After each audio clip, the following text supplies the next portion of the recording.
மேசராசி நேயர்களை பொறுத்த மட்டிலும் இந்த 2025 ஏழரை சனி தொடங்குது. உங்களுக்கே தெரியும்னு நினைக்கிறேன். விரைய பாவகத்திற்குள்ளாக வருகிறார் சனி பகவான். என்ன பண்ணுவாருங்க? நேர விரயம், பொருள் விரயம், ஆரோக்கிய விரயம், ஒரு சிலருக்கு நம்பிக்கை விரயம், எல்லா விரயத்தையும் பண்ணுவார். அப்போ நம்ம என்ன பண்ணணும்? விரயம் பண்ணுறதுக்கு நம்ம எதுவும் வச்சுக்க கூடாது. பாருங்க, கையில் பணமாக இருக்கு, பொருளாக மாற்றி வைங்க. இந்த தேவையில்லாமல் புதுசாக தொழில் தொடங்குறது அல்லது தேவையில்லாமல் பொருளாதார ரீதியாக அகலக்கால் வச்சு எதுலையும் இன்வெஸ்ட் பண்ணுறது, உங்கள் ஜாதகம் வலுத்துருச்சுன்னா நீங்கள் அதெல்லாம் பண்ணுங்க. நான் அதில் தலையிட விரும்பலை.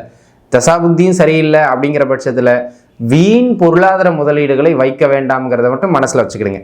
ஒரு சிலர் எதையுமே செய்யாமல் சும்மா காலம் வேஸ்ட்டாக போயிட்டு படிச்சிருப்பார், சரியான வேலை கிடைக்காது, 2 வருஷம் சும்மா இருப்பார். அப்போ என்ன பண்ணணுங்க?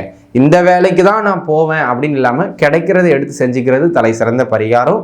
தேவையில்லாத அதிக முதலீடுகள், பொருள் விரயங்களை போடுறது கொஞ்சம் தவிர்த்துக்கிறது மிக மிக நல்லது. பல பேர் நம்ம நேரத்தை சாப்பிட்ருவாங்க.